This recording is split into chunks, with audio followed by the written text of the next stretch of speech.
Wake up. All of you. Wake. Come. What are we doing? We're praying. Our Father in heaven, hallowed be your name. Your kingdom come. Your will be done on earth as it is in heaven. Give us today our daily bread. Our Father who art in heaven, hallowed be your name. Your kingdom come. Your will be done on earth.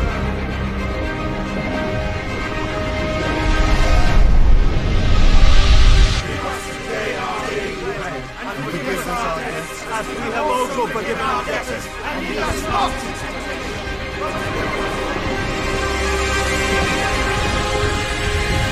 Our Father in heaven, hallowed be your name. Your kingdom come. Your will be done on earth as it is in heaven. Give us today our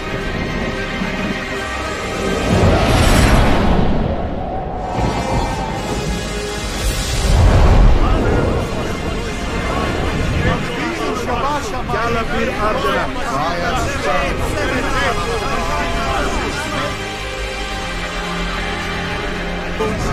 Ishmael. Caife Seminta.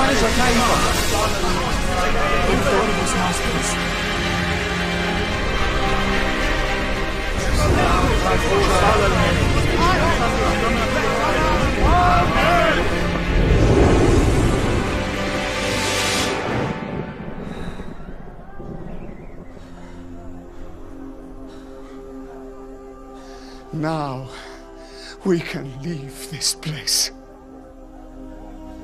Now spread his light.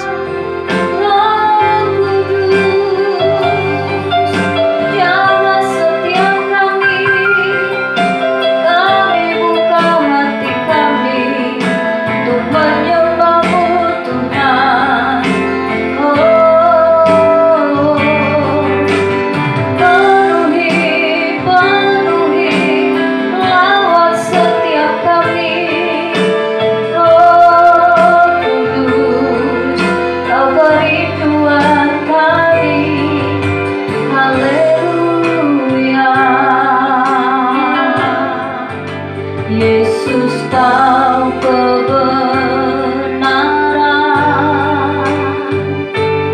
yang menyelamatkanku. Kau memberikanku hidup dan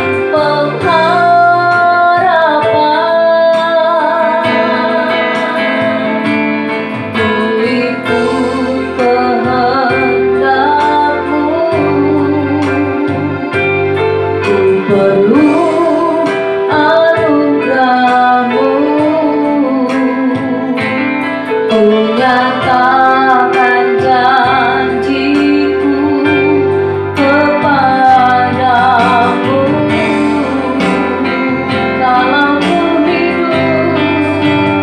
Kalau ku hidup, ku hidup bagimu.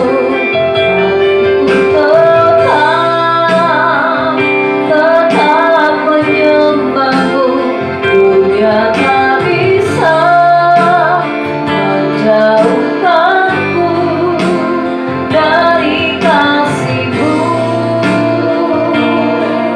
Oh, selama ku hidup bagimu. Mataku tetap memandangmu. Dunia tak bisa menjauhkanku dari kasih-Mu. Mari jemaat Tuhan lebih lagi katakan, Yesus, Yesus, kau kebenaran yang menyelamatkanku. Kau memberikanku hidup, kau memberikanku hidup dan pengharapan. Amin. Ku ikut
Curahkan roh-Mu atas kami Tuhan. Kami buka hati kami untuk-Mu saat ini. Isi kami dengan roh-Mu Tuhan. Isi kami dengan hadirat-Mu. Jamah kami Tuhan. Kau kerinduan kami Yesus. Ya Rabba syik ya Rabba ya Rabba ya Rabba ya Rabba. Terima kasih Roh yang kudus, jamahlah hatiku, jamahlah jiwaku. Kuasa-Mu mengubah hidupku. Ku dipenuhi kuasa Roh Kudus yang menuntun hidupku menjadi sempurna, penuh kemuliaan. Roh yang kudus, jamahlah hatiku, amin. Jamahlah jiwaku. Kuasa-Mu mengubah hidupku. Ku dipenuhi kuasa Roh Kudus yang menuntun hidupku menjadi sempurna, penuh kemuliaan. Sekali lagi katakan, Roh yang kudus, jamahlah hati. Jamah setiap kami Tuhan, jamahlah jiwaku. Kuasa-Mu mengubah hidupku. Ku dipenuhi kuasa Roh Kudus yang menuntun hidupku menjadi sempurna, penuh kemuliaan. Yang menuntun hidupku menjadi sempurna, penuh kemuliaan. Yang menuntun hidupku menjadi sempurna, penuh kemuliaan.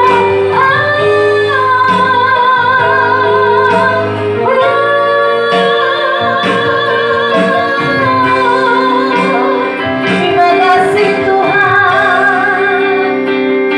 Ini kerinduan hati kami Bapa. Roh Kudus-Mu yang menuntun hidup kami, sehingga hidup kami penuh dengan kemuliaan-Mu Tuhan. Terima kasih Tuhan. Penuhi kami lebih dan lebih lagi ya Roh Kudus. Nyatakan hikmat-Mu atas kami. Nyatakan karunia-karunia yang baru atas setiap kami Tuhan. Sehingga nama Tuhan boleh dipermuliakan. Kami boleh menjadi alat-Mu. Kami boleh menjadi saksi-Mu Tuhan. Terima kasih Bapa. Kami mau bersukacita. Kami mau bersorak-sorai di dalam nama-Mu Tuhan. Setiap kita yang siap bersukacita, mari melompat bagi nama Tuhan. Mari bersama dengan sukacita kita katakan amin. Sorak-sorai bagi Allah kita. Haleluya. Puji nama Tuhan. Kita mau meninggikan Allah kita. Kita mau mengagungkan Dia, karena Dia yang layak dipuji, Dia yang layak disembah. Haleluya. Mari dengan sukacita kita naikkan pujian.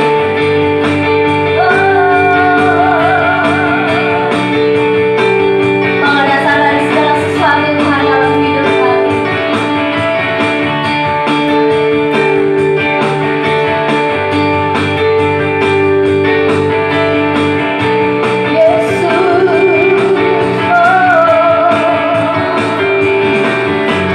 Dasar dari yang kuharapkan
dalam setiap kehidupan kita, dalam setiap rumah tangga kita, dalam setiap pribadi kehidupan kita.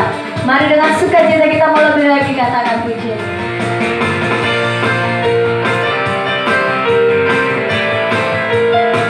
Curahkan roh atas kami Bapa, kami siap Tuhan, diisi dengan roh-Mu. Haleluya. Roh Kudus tercurah di tempat ini, urapannya yang ajaib memulihkan umatnya. Roh Kudus tercurah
hati kita untuk Dia. Biar mujizat-Mu nyata di tempat ini Tuhan. Roh Kudus, Kau hadir di tempat ini.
perbuatan ajaib-Mu yang tidak pernah berakhir dalam hidup kami.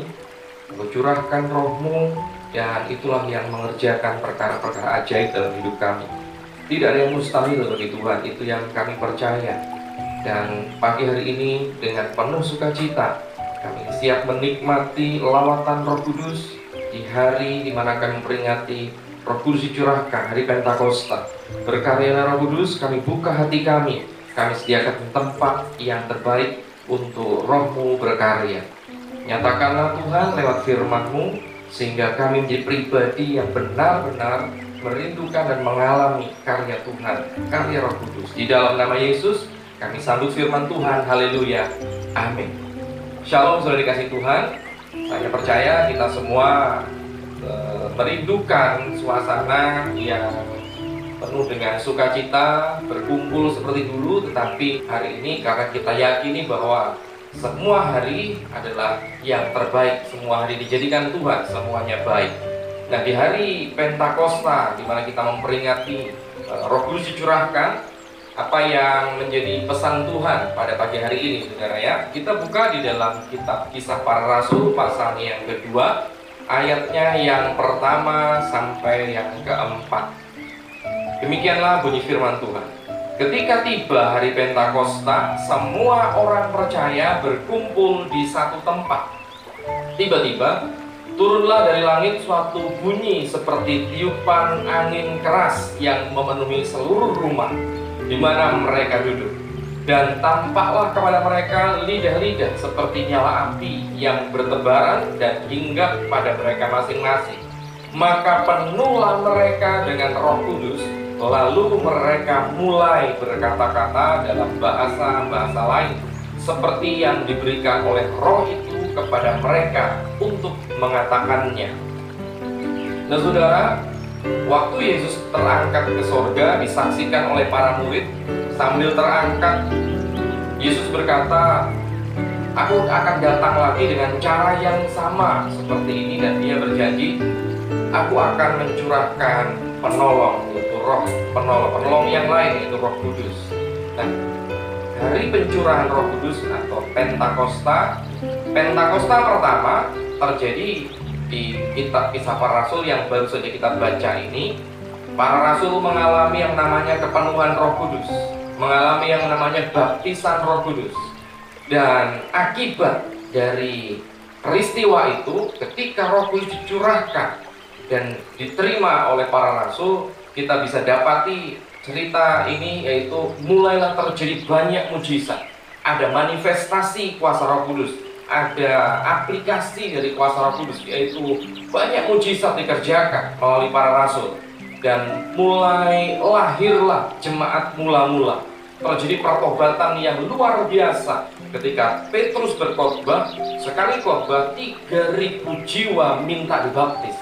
Sudah bisa bayangkan, sekali khotbah 3.000 jiwa, ada KKR besar, dan satu KKR itu langsung menghasilkan 3.000 orang bertobat.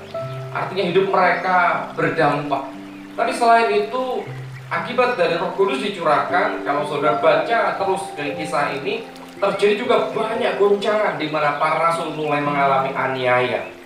Nah, saudara, Pentakosta yang kedua, di mana terjadi hal yang sama seperti yang kita baca tadi, itu terjadi di tahun 1906 oleh seorang hamba Tuhan namanya William Seymour. Terjadilah lawatan besar di tempat di mana dia melayani. Sama persis seperti yang terjadi di kitab Kisah Para Rasul. Dan 3 tahun berikutnya, hamba Tuhan ini, William Seymour ini, bernubuat bahwa 1 abad dari sekarang akan terjadi pencurahan Roh Kudus sama seperti ini. Dan itu yang seringkali kita dengar dari pendeta senior kita, Bapak Pendeta Niko, mengatakan bahwa terjadi di hari-hari terakhir Pentakosta ketiga. Terjadi satu mujizat besar, pertobatan di mana-mana, anak-anak dipakai Tuhan, orang tua mendapat mimpi, teruna-teruna mengalami penglihatan-penglihatan, dan banyak penyakit-penyakit disembuhkan, dan mujizat banyak terjadi, dan jiwa-jiwa mulai berdatangan, saudara. Nah, saudara, itu yang kita nantikan, Pentakosta ketiga. Apakah hari ini atau kapanpun itu terjadi, kita doakan saja dan kita yakini. Nah, saudara, tanpa kehadiran Roh Kudus, jadi kita tahu bahwa semua yang akan terjadi, semua yang kita alami, kalau tanpa Roh Kudus dicurahkan, maka yang terjadi adalah hal-hal yang biasa, hal-hal yang alami, hal-hal yang natural. Tetapi ketika Roh Kudus dicurahkan, maka terjadilah hal-hal yang supranatural atau kejadian-kejadian yang luar biasa, di luar dari kebiasaan. Karya besar Roh Kudus akan dialami oleh orang-orang yang mau menerimanya. Apakah saudara bersedia menerima urapan Roh Kudus? Saudara pun pasti akan mengalami kuasa yang besar. Pengurapan Allah bukan sesuatu yang murahan. Pengurapan Allah tidak diobral atau dibagi begitu saja. Oleh karenanya kita harus benar-benar siap dan bersedia menjadi orang-orang yang layak dan untuk menerima urapan kuasa Roh Kudus.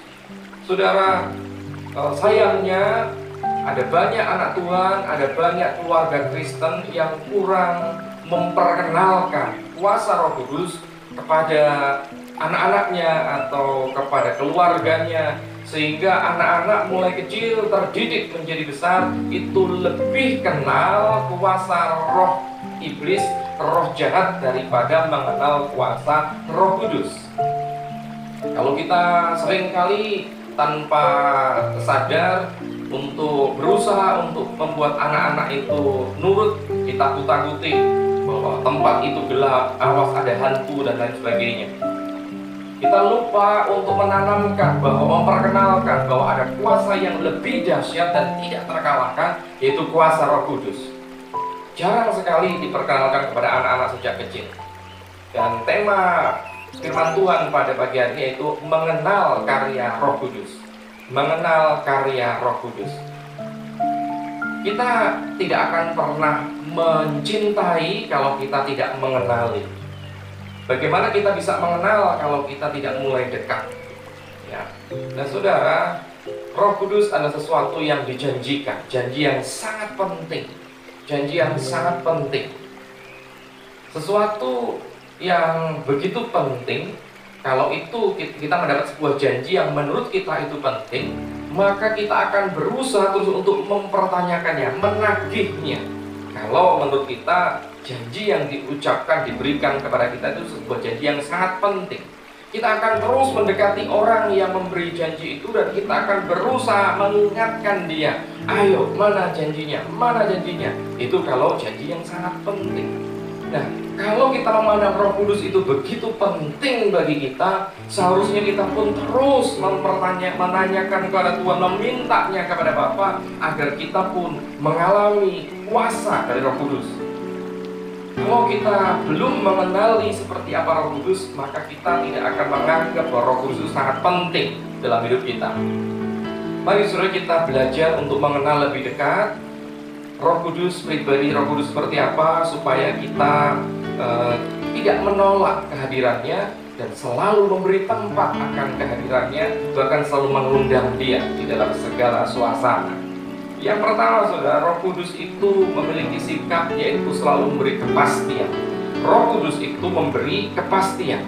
Di dalam Roma pasal yang kelima, ayat yang kelima dikatakan, dan pengharapan tidak mengecewakan, karena kasih Allah telah dicurahkan di dalam hati kita oleh Roh Kudus yang telah dikaruniakan kepada kita. Perhatikan ayat ini dikatakan pengharapan tidak mengecewakan. Kenapa? Karena kasih Allah telah dicurahkan dalam hati kita oleh Roh Kudus. Kasihnya telah dicurahkan oleh Roh Kudus, sehingga kalau kita berharap pengharapan dalam Dia itu tidak mengecewakan. Artinya Roh Kudus itu karyanya berkarya selalu tepat dan menepati janji. Pengharapan kita tidak mengecewakan dan Dia selalu memberikan kepastian. Salah satu bukti kasih adalah kepastian, bukan sekedar janji-janji manis, bukan sekedar PHP atau pengharapan palsu, tetapi kasih itu selalu sikapnya adalah menepati janji. Kasih itu memberi kepastian, tidak hanya memberi pengharapan. Jadi jangan takut untuk berharap dan jangan berhenti berharap kepada Tuhan, karena Roh Kudus dicurahkan untuk memberikan kepastian atas setiap pengharapan kita di dalam Dia. Kalau orang belum sampai pada tahap terjepit, memang biasanya orang itu malas untuk berharap, ya, kurang menganggap penting sebuah pengharapan di dalam Tuhan. Kenapa? Karena pengharapan itu kan bicara tentang sebuah pegangan yang kuat. Pengharapan itu adalah sebuah pegangan yang kuat. Ada orang yang menaruh pegangan hidupnya pada hartanya. Berarti pengharapan di harta, pegangan kuat itu di harta. Sebelum hartanya habis, sebelum hartanya bermasalah, dia sepertinya belum bersedia berharap kepada Tuhan. Ada orang yang menaruh pegangan hidupnya pada kedudukan atau jabatannya. Sebelum kedudukannya itu hilang, sebelum jabatan itu diambil atau dia kehilangan jabatan, sepertinya dia belum mau berharap bergantung pada Tuhan. Ada orang yang menggantungkan pengharapannya, berpegang, menjadikan pegangan hidupnya itu adalah pekerjaan atau pengetahuannya. Artinya kalau dia belum terpepet, belum mentok, dia belum mau berharap kepada Tuhan. Nah, saudara, apa yang terjadi jika semua yang dijadikan pegangan itu semua tidak bisa lagi menyelamatkan kita? Harta, jabatan, pekerjaan, kedudukan, semua tidak bisa lagi untuk jadi pegangan. Semua tidak bisa lagi untuk jadi pengharapan. Seperti hari-hari ini, semua seakan-akan sudah tidak bisa lagi diharapkan. Dan keadaan seperti ini mau tidak mau membuat semua orang akhirnya tidak bisa tidak lari kepada pegangan yang paling kuat, yaitu Tuhan. Nah, kalau hari ini saudara menggantungkan pengharapan saudara kepada Tuhan, saudara merasa pekerjaanku sudah tidak terlalu menolong, keuanganku tidak terlalu bisa diandalkan lagi, kesehatanku sudah tidak bisa terlalu diandalkan, apalagi dengan usia yang seperti ini, apalagi pekerjaan yang bisa aku lakukan untuk mempertahankan hidup. Jika saudara hari ini merasa semua itu lenyap, dan saat ini saudara mulai berharap kepada Tuhan, percayalah, Roh Kudus itu punya sifat yaitu memberi kepastian. Pengharapan saudara tidak sia-sia dan tidak akan pernah mengecewakan. Apa yang terjadi hari-hari ini itu mengajak kita untuk semakin berharap kepada Dia. Biasanya keadaan-keadaan semacam itu membuat kita mulai panik, kehilangan pegangan, atau disebut juga putus asa. Tetapi Roh Kudus memberikan kekuatan. 2 Timotius 1 ayat yang ke-7, sebab Allah memberikan kepada kita bukan roh ketakutan, melainkan roh yang membangkitkan kekuatan, kasih, dan ketertiban. Apapun yang terjadi, kita tetap kuat. Apapun yang terjadi, kita tetap memiliki kasih dan hidup kita tetap tertib. Ya. Orang yang ketakutan, biasanya lupa dengan aturan, kehilangan akal sehat, apapun dilakukan. Tetapi percayalah, Roh Kudus bekerja dengan dahsyat luar biasa. Jika saudara menganggapnya penting, jika saudara menganggap Roh Kudus itu sesuatu yang layak dan perlu untuk kita kejar, ya, lebih dari seperti mengejar harta, saudara akan mengalami perkara yang luar biasa. Bahkan Roh Kudus juga memberikan penghiburan. Kalau saudara membutuhkan hiburan, sementara semua tempat hiburan hari ini ditutup, mau ke pantai ditutup, mau ke mall sudah ditutup, mau kemana kolam renang ditutup, semua tempat wisata ditutup, saudara. Terus mau dapat hiburan di mana? Televisi, ya mungkin beritanya begitu-begitu saja.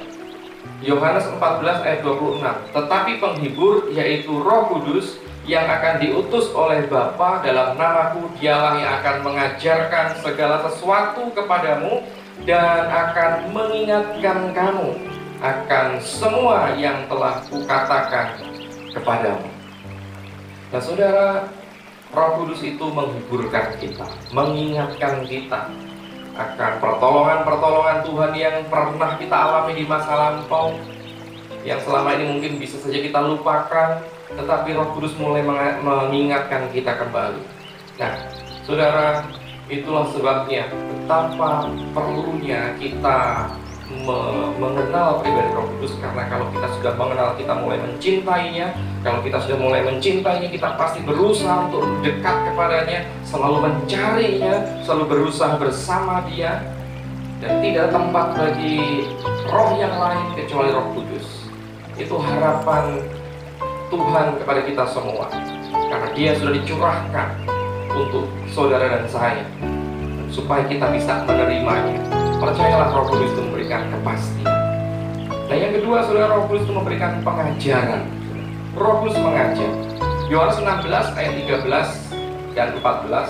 Tetapi apabila Ia datang, yaitu Roh kebenaran, Ia akan memimpin kamu ke dalam seluruh kebenaran. Sebab Ia tidak akan berkata-kata dari dirinya sendiri, tetapi segala sesuatu yang didengarnya itulah yang akan dikatakannya, dan Ia akan memberitakan kepadamu hal-hal yang akan datang. Ia akan memuliakan aku, sebab Ia akan memberitakan kepadamu apa yang diterimanya daripadaku. Dia mengajar, Dia mendidik kita dan Dia akan mengarahkan kita. Artinya berarti Roh Kudus itu bisa berkata-kata. Roh Kudus bisa berkata-kata. Tapi bagaimana cara kita mengenali suaranya? Saudara, di Alkitab dikatakan bahwa Dia adalah Roh kebenaran, ya, dan kebenaran itu adalah firman Tuhan. Tidak ada kebenaran lain selain perkataan Yesus atau firman Tuhan. Jadi kalau kita mau mendengar, bagaimana kita bisa tahu dan mendengar kata-kata Roh Kudus? Bacalah firman Tuhan, maka kita akan mendengar suaranya. Makin kenal firman Tuhan, kita makin mengenal mana suara Tuhan dan mana yang bukan. Nah, saudara, tetapi saya pernah katakan bahwa ada pertanyaan yang jauh lebih bagus daripada sekedar bagaimana mengenali suara Roh Kudus. Apa itu pertanyaannya? Pertanyaan adalah, apakah kita mau taat ketika Roh Kudus bersuara? Karena banyak orang sering mendengar suara Roh Kudus, tapi ternyata tidak mentaatinya. Ya. Saudara, pernahkah saudara sewaktu-waktu sedang bekerja, sedang di jalan, berkendaraan, di dapur, atau apapun itu, tiba-tiba terlintas atau ingat sebuah ayat firman Tuhan, tiba-tiba muncul di kepala kita? Pernahkah saudara mengalaminya? Kalau saudara pernah, apakah itu pekerjaan iblis? Apakah itu pekerjaan roh jahat? Tentu bukan. Apa untungnya roh jahat mengingatkan kita akan firman Tuhan? Apa untungnya iblis mengingatkan kita akan firman Tuhan? Kalau firman Tuhan tiba-tiba muncul dalam saat-saat kita beraktivitas, itu pasti karya Roh Kudus. Dia berbicara, saudara. Nah, ketika kita mendapatkan berkat yang berlimpah, pernahkah kita diingatkan juga untuk mulai mengembalikan milik Tuhan, untuk mulai berbagi dengan sesama? Atau mungkin justru ketika kita mendengar itu, kita mulai mengecilkan suaranya? Atau ketika orang mulai menyakiti kita, tiba-tiba ada suara, ampuni dia, ampuni dia. Apakah itu suara roh jahat? Tidak mungkin. Pasti itu suara Roh Kudus. Roh Kudus berbicara di saat-saat yang sangat genting, saudara ya. Saya pernah katakan Roh Kudus itu seperti Google Map atau GPS. Kalau saudara pernah menggunakannya sambil berkendara, itu akan memberitahu kita, menuntun kita. 200 meter lagi belok kiri, 200 meter lagi mungkin belok kanan, atau bahkan ketika kita salah ambil jalur, maka dia akan segera mencarikan jalur lain supaya kita bisa kembali dan bisa tepat menuju kepada tujuan kita. Itu GPS, itu Google Map.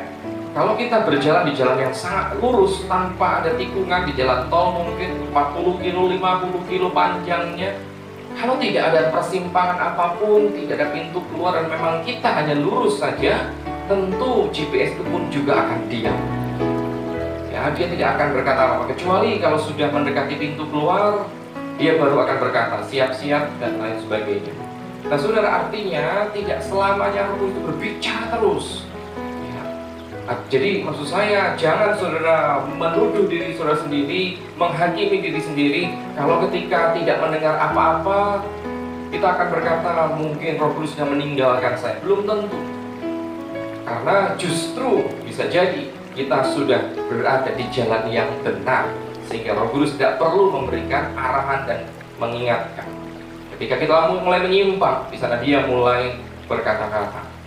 Jadi hal-hal yang tidak kita pahami, hal-hal yang tidak kita ketahui, Roh Kudus akan mengajar kita. Saudara membutuhkan kreativitas baru hari-hari ini, saudara membutuhkan sesuatu yang segar hari ini, saudara perlu mengalami karya Roh Kudus. Undang dia, saudara. Ingat, saya tadi katakan bahwa Roh Kudus tidak murahan. Dia tidak dicurahkan di sembarang tempat dan tidak dicurahkan kepada sembarang orang. Siapa orang-orang yang menerima pencurahan Roh Kudus yang kita baca di kitab Kisah Para Rasul tadi? Para rasul. Siapakah mereka? Kenapa hanya mereka? Karena mereka berdoa setiap hari di dalam kesatuan, di dalam unity yang kuat, berhari-hari sejak Yesus terangkat. Yesus berpesan, jangan engkau meninggalkan Yerusalem sebelum engkau diperlengkapi dengan kuasa di tempat maha tinggi. Itu tertulis dalam kitab Lukas, saudara mungkin bisa cari nanti ya. Dan ketika mereka mendengar pesan itu, jangan keluar rumah, jangan meninggalkan Yerusalem, tetap tinggal Yerusalem dan berdoa, stay at home, jaga kekudusan, berdoa saja tiap hari. Nah, pada saat itu Roh Kudus dicurahkan di lantai atas, ruang atas, atau terkenal dengan sebutan upper room. Ya, para rasul berdoa dan sedang berdoa tiba-tiba Roh Kudus dicurahkan atas mereka. Jadi sungguh benar bahwa Roh Kudus tidak sembarangan dicurahkan. Hanya orang-orang tertentu yang mengalami pengurapan Roh Kudus. Saya rindu kita semua adalah orang-orang yang menjadi incaran atau targetnya Tuhan untuk mengalami kepenuhan Roh Kudus. Karena kita akan diajar. Tidak ada orang yang diajar itu semakin bodoh dan semakin tidak berpengalaman. Semua orang yang diajar dan mau belajar pasti mengalami peningkatan dalam hidupnya. Itu karya Roh Kudus. Yang ketiga, yang terakhir, saudara, Roh Kudus itu akan mengerjakan pembaharuan. Kita akan direnovasi hidup kita. Titus 3 ayat 4 dan 5.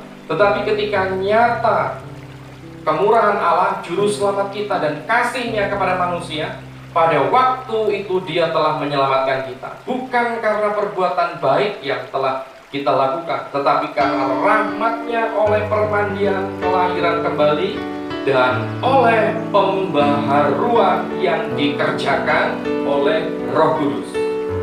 Saudara, kita mengalami pembaharuan dan itu dikerjakan oleh Roh Kudus. Pembaharuan, saudara, ya. Ada banyak orang, bahkan mungkin semua orang suka dengan yang namanya pembaharuan. Rumahnya direnovasi, mungkin kendaraannya di-upgrade, HP-nya di-upgrade, dapat pembaharuan dan sebagainya, saudara, ya. Ternyata tidak semua pembaharuan itu sesuatu yang menyenangkan. Hari ini kita mendengar istilah yang namanya new normal atau kehidupan baru. Memasuki tatanan dunia baru. Dan sudah sering kali saya mendapatkan pertanyaan dari beberapa jemaat. Pertanyaannya mirip-mirip sama semua. Pak, kapan keadaan ini berakhir? Dan kalau berakhir, apakah semua akan kembali normal seperti semula? Saudara, sekarang ini sepertinya kita menjalani hidup yang tidak normal. Sehingga pertanyaan-pertanyaan itu muncul, apakah kita akan hidup kembali normal seperti semula? Bagaimana tidak, yang tadinya kita gampang bersalaman, setiap ketemu bersalaman, sekarang tidak boleh bersalaman. Yang tadinya beribadah, sekarang ibadah tidak boleh berkumpul di tempat ibadah, di rumah masing-masing. Apakah itu normal? Tidak, saudara. Anak-anak sekolah tidak lagi pergi ke sekolah, tapi di rumah belajar dari rumah. Apakah itu normal? Tidak, saudara, itu tidak normal. Nah, tetapi pertanyaannya lagi, apakah sesuatu yang normal, apakah selalu itu sesuatu yang benar? Kita harus mengerti dulu apa arti dari normal. Di dalam Kamus Besar Bahasa Indonesia, normal itu artinya sesuatu yang menuruti aturan atau sesuatu yang menuruti pola yang umum. Segala sesuatu yang sesuai aturan, segala sesuatu yang sesuai dengan pada umumnya, itu disebut normal. Tapi sekali lagi, apakah yang umum, yang menuruti pola umum itu adalah selalu benar? Belum tentu, saudara. Seringkali pola umum yang selama ini dianggap normal, sebelum corona, kita anggap itu adalah kehidupan normal, itu menurut kita, dan itu kita anggap pola umum, sesuatu yang normal sebelum corona. Tapi saudara, jika Tuhan izinkan keadaan ini terjadi, bisa jadi keadaan yang kita anggap normal itu bisa jadi itu tidak berkenan di hadapan Tuhan, sehingga Tuhan harus ubah semua, melakukan pembaharuan. Ya. Saudara, kalau seorang anak terlahir di tengah keluarga yang keras, selalu melakukan kekerasan dalam rumah tangga, selalu melakukan tindakan kriminal, mungkin ayahnya seorang pencuri, atau preman dan lain sebagainya. Seorang anak kecil dilahirkan di tengah keluarga seperti itu, sehingga dia bertumbuh besar. Apa yang terjadi? Dia akan menganggap bahwa kekerasan itu sesuatu yang normal. Anak itu akan menganggap bahwa kriminal itu adalah sesuatu yang normal. Saudara ya. Dan itulah, apakah sesuatu yang normal itu selalu benar? Belum tentu, saudara. Ya.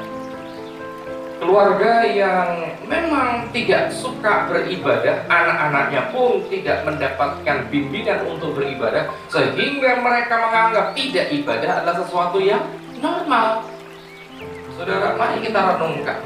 Selama ini, waktu kita beribadah dengan Tuhan, waktu kita bersekutu dengan Tuhan sangatlah minim dibandingkan dengan urusan pribadi sebelum corona. Ingat saudara, sebelum corona? Ya. Waktu jam-jam ibadah telah tersedia, jadwal ibadah dari Senin sampai Minggu ketemu Senin lagi, itu jadwal ibadah disediakan oleh gereja.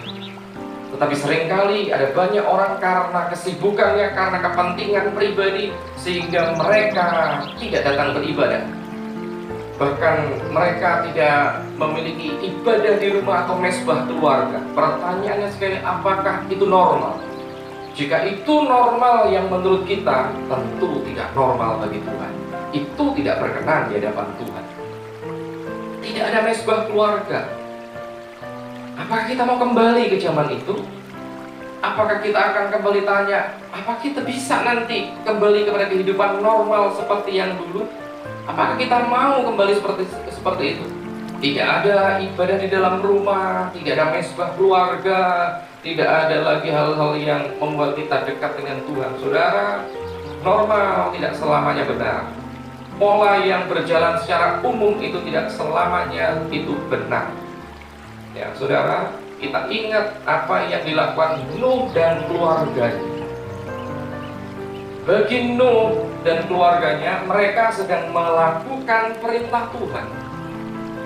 Itu bagi mereka itu sesuatu yang biasa, sesuatu yang normal. Tapi ingat, bagi masyarakat di sekeliling Nuh, masyarakat sekitar, penduduk sekitar menganggap keluarga Nuh adalah keluarga yang abnormal, keluarga yang tidak normal.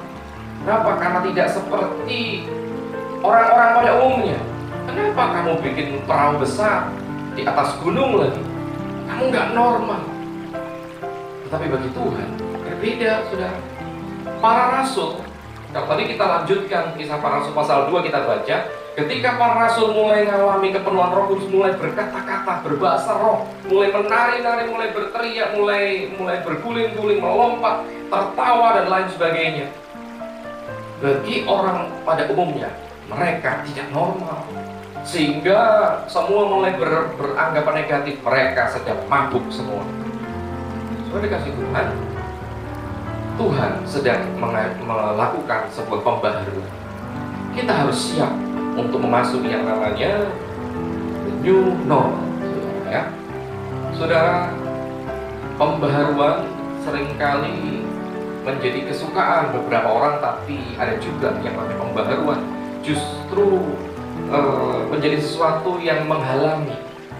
Saya ingin ajak saudara, karena pernah terjadi pada bangsa Israel.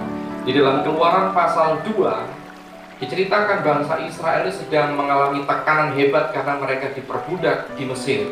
Mereka disiksa luar biasa, dijadikan budak. Mereka kerja, dijadikan seperti binatang, hanya dikasih makan, tidak pernah dikasih makan, tidak pernah diberi bayaran atau upah. Nah, mereka menangis berseru karena mereka nggak tahan. Keluaran 2 ayat 23, lama sesudah itu matilah Raja Mesir, tetapi orang Israel masih mengeluh karena perbudakan, dan mereka berseru-seru sehingga teriak mereka minta tolong karena perbudakan itu sampai kepada Allah. Mereka teriak, mereka berseru, Tuhan bebaskan kami. Tuhan mendengar, dan Tuhan memerintahkan Musa, mengutus Musa untuk menjadi pembebas bagi bangsa Israel keluar dari Mesir. Dan mereka akhirnya dengan susah payah, mereka akhirnya keluar dari Mesir. Tetapi kita mau lihat, seperti apakah bangsa Israel ketika keluar dari Mesir, dan mereka dikejar oleh Firaun dari belakang. Di depan dihadang oleh laut Teberau dan tidak ada jalan keluar. Keluaran 14 ayat 10 dan 12. Ketika Firaun telah dekat, orang Israel menoleh, maka tampaklah orang Mesir bergerak menyusul mereka. Lalu sangat ketakutanlah orang Israel dan mereka berseru-seru kepada Tuhan. Dan mereka berkata kepada Musa, perhatikan, apakah karena tidak ada kuburan di Mesir, maka engkau membawa kami untuk mati di padang gurun ini? Apakah yang kau perbuat ini terhadap kami dengan membawa kami keluar dari Mesir? Bukankah ini telah kami katakan kepadamu di Mesir? Janganlah mengganggu kami, dan biarlah kami bekerja pada orang Mesir, sebab lebih baik bagi kami untuk bekerja pada orang Mesir daripada mati di padang gurun ini. Coba saudara perhatikan, sangat aneh dan unik orang-orang Mesir ini. Mereka tidak kuat dengan tekanan, mereka ingin hidup bebas, tetapi ketika diajak keluar supaya bebas dari perbudakan, mereka masih ingat dengan keadaan Mesir, dan mereka mulai nawar, untuk apa kita dikeluarkan dari Mesir? Apakah tidak ada kuburan-kah di Mesir sampai kita harus di padang gurun seperti ini? Saudara, kenapa mereka punya pikiran semacam itu? Karena mereka sudah terbiasa dengan Mesir, sehingga Mesir dan perbudakan itu menjadi sesuatu yang normal bagi mereka. Normal yang dulu itu menjadi penghalang bagi Israel untuk masuk ke normal yang baru, new normal. Padahal di Mesir mereka sangat menderita, ya, tapi akhirnya penderitaan itu jadi biasa, normal bagi mereka. Saudara, Tuhan ingin memulai sesuatu yang baru bagi kita dalam bidang pekerjaan, dalam bidang usaha. Tuhan ingin mengajak kita untuk memasuki sesuatu yang baru. Jangan terikat dengan masa lalu kita, jangan terikat dengan cara kita yang lama, supaya yang lama itu tidak jadi penghalang bagi kita untuk menerima sesuatu yang baru dari Tuhan.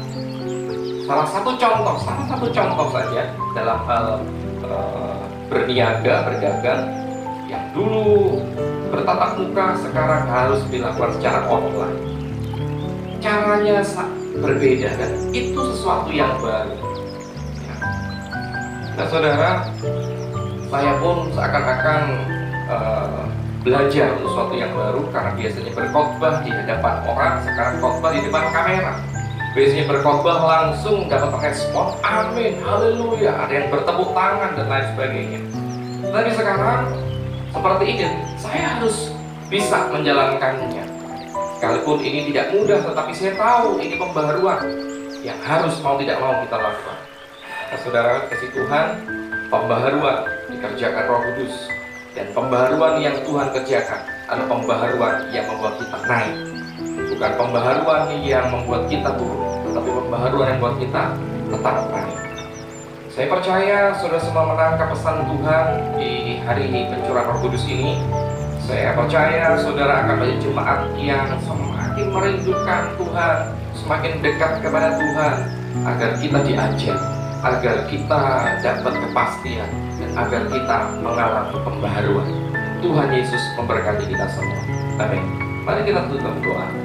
Terpujilah Engkau ya Tuhan, kami percaya Engkau dahsyat, Engkau punya kuasa, Engkau hebat Tuhan, kuasa-Mu luar biasa, dan kami menantikan karya Roh Kudus-Mu dikerjakan dalam hidup kami. Roh Kudus-Mu selalu bisa mengerjakan perkara-perkara yang supranatural, perkara-perkara yang luar biasa, yang tidak lazim. Dan itu kami percaya Tuhan pasti kerjakan ketika kami memberi tempat dan menjadikan Roh Kudus sebagai rekan, sebagai mitra dalam kehidupan kami. Hamba berdoa untuk setiap umat Tuhan, biarlah mereka menerima pesan Tuhan dan mereka bersuka cita dalam Engkau. Haleluya. Amin. Sebelum kita memberi persembahan kita, mari terlebih dahulu kita satukan hati kita di dalam doa. Kami naikkan syukur kami di hadapan Tuhan, dan tiba waktunya kami akan memberikan korban syukur kami. Biarlah Tuhan Kau memberkati tangan-tangan yang akan memberi di tengah-tengah keadaan kami yang mungkin tidak mampu dalam kehidupan kami. Tetapi kami mau belajar Tuhan, memberi dari kekurangan. Kami mau belajar Tuhan, memberi dari apa yang kami miliki dengan sukacita. Kami percaya kami akan menuai berkat-Mu. Kami akan pulang dengan berkat-berkat yang melimpah daripada Engkau. Berkati pekerjaan usaha anak-anak-Mu Tuhan. Kau tidak akan membiarkan kami sampai meminta-minta Bapa, karena Kau adalah Jehovah Jireh Bapa. Terima kasih Yesus, kami siap memberi dengan penuh sukacita. Haleluya, amin. Mari kita memberi dengan sukacita. Lebih sempat kita jalankan, kita angkat pujian kita.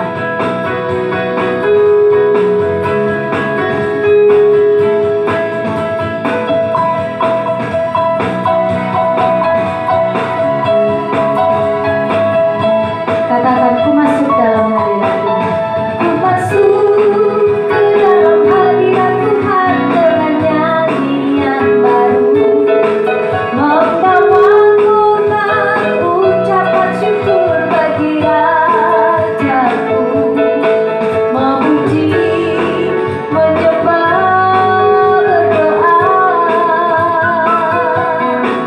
menari, melompat bagi Tuhan. Anggur baru dicurahkan, berkatnya dilimpahkan bagi mereka yang mengasihi Dia. Damai sejahtera berikan, sukacita ku dapatkan, sebab Engkau Allah sumber segalanya. Anggur baru, sebab Engkau Allah sumber segalanya. Sebab Engkau Allah sumber segalanya.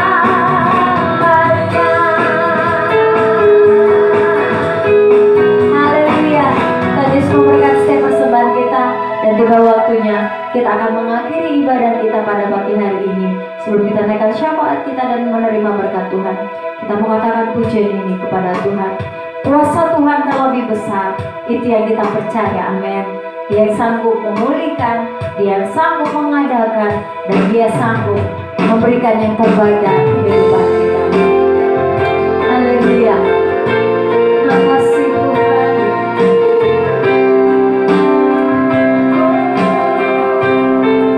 Kuasa-Mu terlebih besar,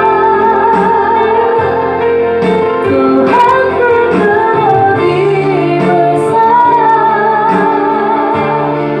tak pernah terlambat janji-Mu yang Tuhan menolong hidupku. Kuasa-Mu terlebih besar, kuasa-Mu terlebih besar, Tuhanku terlebih besar, tak pernah terlambat janji-Mu yang Tuhan pulihkan hidupku. Kuasa-Mu terlebih besar, kuasa-Mu terlebih besar, Tuhanku terlebih besar, tak pernah terlambat janji-Mu yang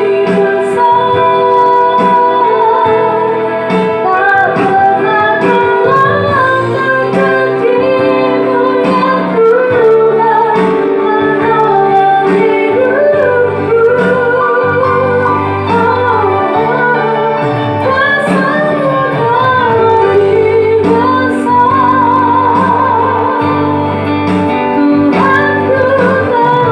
hidupku. Kuasa-Mu terlebih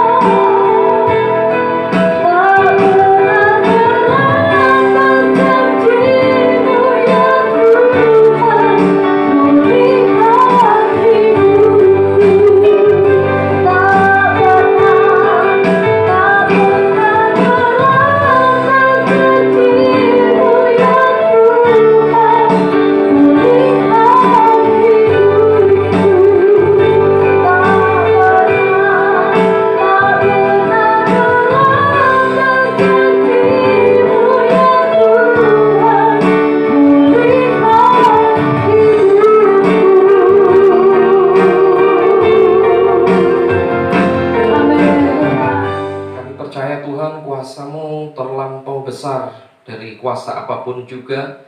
Oleh sebab itu kami tetap berharap hanya kepadamu. Pada pagi hari ini, di kesempatan yang luar biasa ini, kami yakin Roh Allah bekerja di tempat kami, di hati kami, dan menaungi atas doa kami Bapa. Kami terus menaikkan doa kami bagi Indonesia. Biarlah Engkau mengurapi setiap para pemimpin kami, sehingga di masa-masa yang sukar untuk mengambil keputusan ini, hikmat Tuhan yang menuntun menyertai mereka. Bahkan sampai di daerah di mana kami tinggal, kami mendapatkan berita, kami mendengar jumlah pasien positif juga bertambah, tapi kami juga percaya di mana ada penyakit di situ ada mujizat kesembuhan. Di mana ada perkara yang sukar di situ pasti ada jalan Tuhan. Kami yakin Tuhan Engkau selalu bekerja di tempat di mana ada banyak orang tidak berdaya lagi. Kami yakin kota kami penuh mujizat. Kami percaya Engkau pakai gerejamu Tuhan untuk menjadi alatmu. Kami pegang janji Tuhan bahwa di hari yang terakhir ini kami semua akan muncul menjadi saksi-saksi. Ada banyak jiwa-jiwa mulai berdatangan dan menjadi pengikut Kristus yang setia.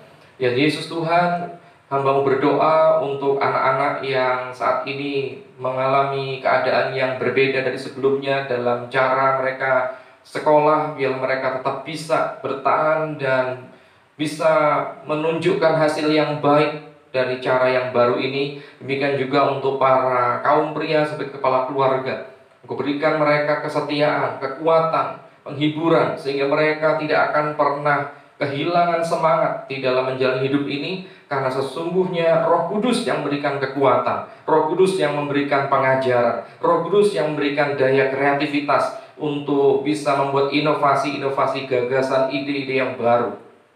Engkau juga melawat dan memberkati para kaum wanita, sehingga mereka juga semakin menjadi berkat lewat perkataan mereka. Di tahun pemberitaan ini, biarlah perkataan kami juga perkataan-perkataan yang positif, perkataan-perkataan yang membangun, ucapan-ucapan yang memberkati. Tuhan, biarlah kami semua bisa terlibat di dalam kegerakan Tuhan. Biarlah api Roh Kudus dicurahkan, revival terjadi, amanat agung boleh tuntaskan. Berdoa untuk para umat Tuhan yang sepanjang minggu ini berulang tahun. Tuhan, buat agar mereka semakin meyakini bahwa inilah saatnya, kesempatan yang dari Tuhan untuk bisa mengerjakan sesuatu hal yang lebih baik lagi dari sebelumnya, agar ketika Tuhan datang, ketika Tuhan memanggil kami pulang, kami semua telah siap dan telah layak untuk menyenangkan Tuhan. Ya Bapa, kami lanjutkan hari-hari kami. Kami serahkan pekerjaan kami, rumah tangga kami, dan hidup kami. Biarlah kami semua hidup di dalam kesatuan yang utuh, membangun mesbah keluarga.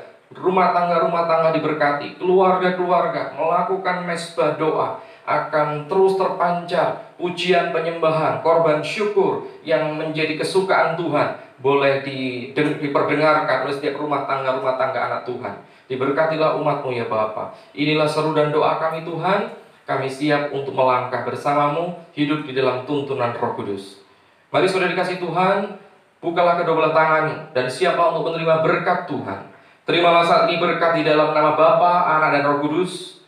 Di dalam nama Yesus, dicurahkan atasmu, mengerjakan perkara-perkara yang ajaib.